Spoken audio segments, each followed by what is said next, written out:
കൂട്ടുകാരെ hi praise Lord. കൂട്ടുകാരെ, നമ്മുടെ കഥാപാത്രന്മാരാണ് യോസഫ്. യോസഫിൻ്റെ സഹോദരന്മാർ പിതാവിൻ്റെ ആടുകളെ മേയ്ക്കുവാനായിട്ട് ശേഖേമിൽ പോയിരുന്നു. ശേഖം എന്ന വാക്കിനർത്ഥം തോൾ അഥവാ ഭുജം എന്നാണ്. എന്നാൽ യാക്കോബ് ഒരു ദിവസം യോസഫിനെ വിളിച്ചിട്ട് പറയും, മോനെ, നീ ചേട്ടന്മാരൊക്കെ ആടുകളെ മേയ്ക്കാൻ പോയിരിക്കുകയാണല്ലോ, ഒരു കാര്യം ചെയ്യും, നീ അവരുടെ ക്ഷേമം സുഖവിവരമൊക്കെ ഒന്ന് അന്വേഷിച്ചിട്ട് വാ, ആടുകളൊക്കെ നന്നായിരിക്കുന്നോ എന്നൊക്കെ നീ അന്വേഷിച്ചിട്ട് വാ എന്നാ പറഞ്ഞു. അപ്പോൾ നമ്മുടെ യോസഫ് എന്ത് ചെയ്തെന്നാ, ശരിയപ്പാ ഞാൻ പോകാം എന്ന് പൂർണ്ണ മനസ്സോടെ സന്തോഷത്തോടെ അങ്ങ് പറഞ്ഞു. ഈ ഹെബ്രോൻ താഴ്വരയിൽ നിന്നാണ് പിതാവ് അവനെ ശേഖമിലേക്ക് അയക്കുന്നത്. ഹെബ്രോനിൻ്റെ വാക്കിനർത്ഥം കൂട്ടായ്മ എന്നാണ്. ഹെബ്രോന് ഏകദേശം ഒരു 80ഓളം കിലോമീറ്റർ അകലെയായിരുന്നു ഈ ശേഖർ. നമ്മുടെ യോസഫ് അന്ന് വാഹന സൗകര്യങ്ങളൊന്നും ഇല്ലല്ലോ.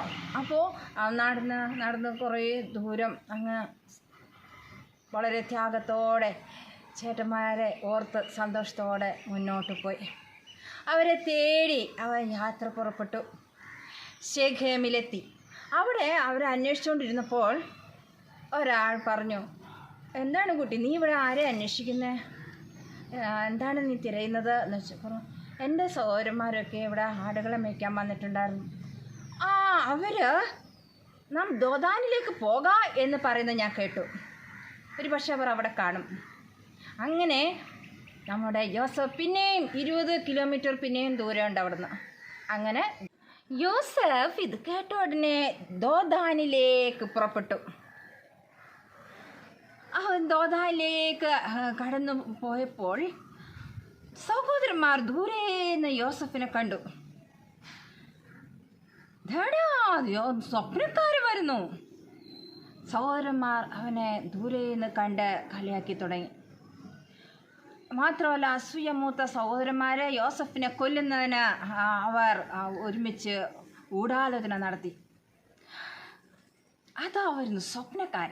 നമുക്കവനെ കൊന്ന് ഈ കുഴിയിൽ തള്ളാം, അവൻ്റെ സ്വപ്നങ്ങൾ എന്താകുമെന്ന് നമുക്ക് കാണാമല്ലോ എന്നവർ പറഞ്ഞു.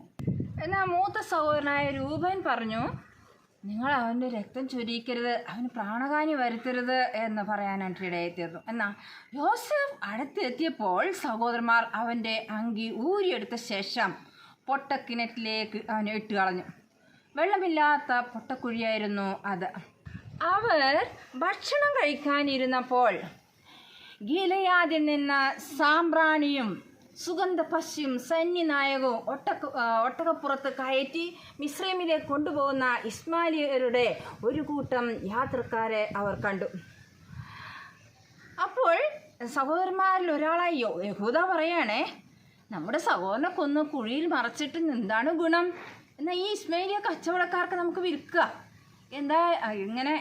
എന്തായാലും അവൻ നമ്മുടെ സഹോദരനല്ലോ എന്ന് പറഞ്ഞപ്പോൾ അവൻ്റെ സഹോദരന്മാർ അത് സമ്മതിച്ചു.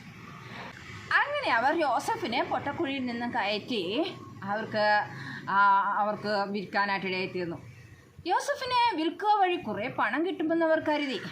അങ്ങനെ അവർ യോസഫിനെ മിദ്യാന കച്ചവടക്കാർക്ക് 20 വെള്ളിക്കാശിന് വിറ്റ് കളഞ്ഞു. പ്രിയരെ, ഏത് പ്രതികൂല സാഹചര്യത്തിലും നമ്മെ നിലനിർത്തുന്നതും നമ്മെ മുമ്പോട്ട് നയിക്കുന്നതുമായ വചനം നമുക്ക് കർത്താവ് തന്നിട്ടുണ്ട്. യെശയ്യാവ് 41:10, നീ ഭയപ്പെടേണ്ട, ഞാൻ നിന്നോട് കൂടെയുണ്ട്, ഭ്രമിച്ചു നോക്കണ്ട, ഞാൻ നിൻ്റെ ദൈവമാകുന്നു, ഞാൻ നിന്നെ ശക്തീകരിക്കും, ഞാൻ നിന്നെ സഹായിക്കും, എൻ്റെ നീതിയുള്ള വലം കൈകൊണ്ട് ഞാൻ നിന്നെ താങ്ങും. യെശയ്യാവ് 41:10. കൂട്ടുകാരെ, ഏത് പ്രതികൂല സാഹചര്യങ്ങളിലും, ഒരുപക്ഷെ നിങ്ങൾ പഠിക്കുന്ന ഇടങ്ങളിലും കളിക്കുന്ന ഇടങ്ങളിലും കളിയാക്കുന്നവരും ഉപദ്രവിക്കുന്നവരൊക്കെ ഉണ്ടാകാം. പക്ഷേ അതിൻ്റെ മധ്യത്തിലും നമ്മുടെ കർത്താവിൻ്റെ വചനം നമ്മൾ കൂടെയുള്ള ദൈവമാണ്, നമ്മളെ താങ്ങുന്ന ദൈവമാണ്. മാത്രമല്ല, യോസഫ് സഹോദരന്മാരെ അത്രയും ദൂരം തേടി വന്നത് ആ സാഹചര്യം ഓർത്ത് നോക്കൂ. ഇതുപോലെ സ്നേഹനിധിയായ ഒരു കർത്താവ് സ്വർഗം വിട്ടിറങ്ങി നമ്മളെ സ്നേഹിച്ച് നമുക്ക് വേണ്ടി ആ കാൽക്കുരിശ് പ്രായശ്ചിത്തം കഴിച്ച് ഇന്നും നമുക്ക് വേണ്ടി ജീവിക്കുന്ന, നമുക്ക് നിത്യജീവൻ തരുവാൻ വേണ്ടിയാണ് കർത്താവ് നമ്മെ തേടി വന്നത്. ആ കർത്താവിൽ ആശ്വസിക്കുകയും വിശ്വസിക്കുകയും അവൻ്റെ വചനം മുറുകെ പിടിക്കുകയും ചെയ്യുക. ഭാഗ്യവാന്മാരാകും. ഇഷ്ടമുണ്ടെനിക്കേറ്റം പ്രിയമുണ്ട് പാരിൽ, നന്മ മാത്രം ചെയ്യും നിൻ പിതാവേ. ഇഷ്ടമുണ്ടെനിക്കേറ്റം പ്രിയമുണ്ട് പാരിൽ, നന്മ മാത്രം ചെയ്യും നിൻ പിതാവേ. എത്ര മനോഹരമീ ഭൂവിലെന്നാൽ ഇതിനക്കരെ, നല്ല വാസസ്ഥലങ്ങൾ ഒരുക്കുന്നൻ പ്രിയനേ. എത്ര മനോഹരമീ ഭൂവിലെന്നാൽ ഇതിനക്കരെ, നല്ല വാസസ്ഥലങ്ങൾ ഒരുക്കുന്നൻ പ്രിയനേ. ഇഷ്ടമുണ്ടെനിക്കേറ്റ പ്രിയമുണ്ട് പാരിൽ, നന്മ മാത്രം ചെയ്യും നിൻ പിതാവേ. മാനം മഹത്വമെന്നിക്ഷിതിയിൽ വലിയ, ധനമെന്നാൽ അക്കരെ ഇതൊക്കെ നാസ്തിയത്രേ. മാനം മഹത്വമെന്നിക്ഷിതിയിൽ വലിയ, ധനമെന്നാൽ അക്കരെ ഇതൊക്കെ നാസ്തിയത്രേ. മഞ്ഞിതിൽ പാത്തിടിൽ മാനവർക്കേകണം, സ്വർഗീയ സുവിശേഷമാം ദൈവസ്നേഹം. മഞ്ഞിതിൽ പാർത്തിടിൽ മാനവർക്കേകണം, സ്വർഗീയ സുവിശേഷമാം ദൈവസ്നേഹം. ഇഷ്ടമുണ്ടെനിക്കേറ്റ പ്രിയമുണ്ട് പാരിൽ, നന്മ മാത്രം ചെയ്യും നിൻ പിതാവേ. സോദര പ്രിയനെങ്കിലും ശത്രുമൃഗവർഗം പോൽ, പോരു നടത്തും പൊട്ടക്കിണറ്റിലിടും.